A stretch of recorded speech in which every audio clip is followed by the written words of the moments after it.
সবাই কেমন আছেন? তো আজকে আমাদের কি রান্না হয়েছে দুপুরে সেটাই আপনাদেরকে দেখাবো। এখানে হলো আমার আম্মু সালাদ কেটে রাখছে, আর এটা হচ্ছে আপনার চিকেন মানে ফ্রাই করছে আমাদের জন্য। আর এটা হচ্ছে আপনার টমেটো বেগুন দিয়ে ভর্তা করছে।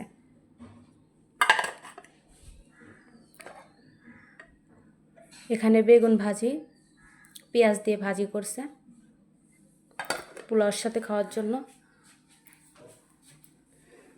আর এখানে পোলাও আছে। এই যে শীতকাল তো সেজন্য ভাতগুলা মানে বাড়ি নাই, পাতিলে রাখছি গরম গরম খাওয়ার জন্য।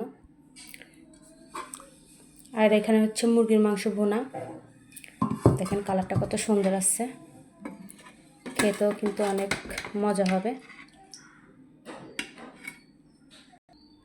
এগুলাই হচ্ছে আমাদের আজকে দুপুরের খাবার।